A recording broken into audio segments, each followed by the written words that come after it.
নমস্কার, ডক্টর সুপর্ণা ব্যানার্জি বলছি। আমি গাইনোকোলজিস্ট অ্যান্ড ইনফার্টিলিটি স্পেশালিস্ট। আজকে একটা গুরুত্বপূর্ণ বিষয় নিয়ে কথা বলি, সেটা হচ্ছে প্যাপস্মিয়ার। তো প্যাপস্মিয়ার জিনিসটা কি? প্যাপস্মিয়ার হচ্ছে খুব কমনলি আমরা গাইনোকোলজিস্টের কাছে যখন কেউ কোনো বিষয় নিয়ে আসে তখন আমরা এই টেস্টটা অনেককে করতে সাজেস্ট করি। তো তখন প্রশ্ন করে, ম্যাডাম আমার তো এইটা প্রবলেম নেই, আপনি কেন বলছেন? তো প্যাপস্মিয়ার টেস্টটা আগে কি সেটা জানতে হবে। প্যাপস্মিয়ার হচ্ছে এই যে যদি জরায়ুর মডেলটা দেখি, জরায়ুর এই মুখের অংশটাকে আমরা বলি সার্ভিক্স, যেটা আমরা ভেজাইনা দিয়ে ফার্স্ট টাচ করতে পারি বা দেখতে পারি।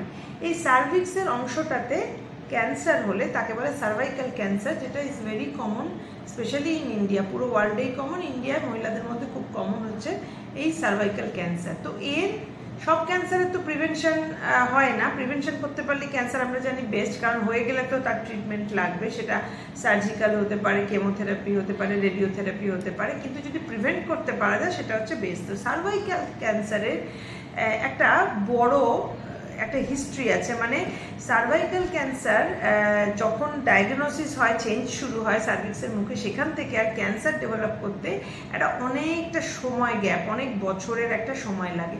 তো আমাদের একটা টাইম হাতে পাই যখন যদি আমরা আর্লি স্টেজে কোনো চেঞ্জ ডায়াগনোস করতে পারি, সেইটা ম্যানেজ করতে পারলে আমরা সার্ভাইকাল ক্যান্সারটা প্রিভেন্ট করতে পারবো। তাহলে এটা হচ্ছে ভেরি কমন প্রিভেন্টেবল ক্যান্সার।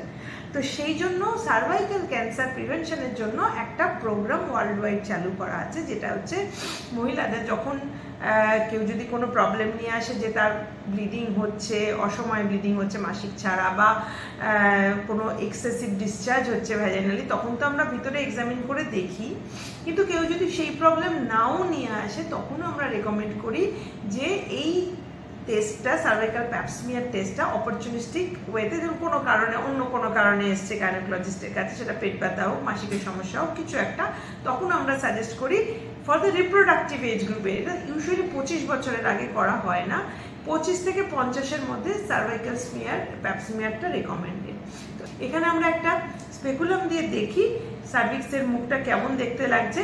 এবার সেখান থেকে কিছু সেল সংগ্রহ করার জন্য স্পেশাল টেকনিকে আমরা একটা ব্রাশ দিয়ে এবং সেলটা সংগ্রহ করি। এবার এটাকে পাঠানোর দুটো টেকনিক আছে, একটাকে বলা হয় প্যাপস্মিয়ার আর একটাকে বলা হয় লিকুইড বেস সাইটোলজি।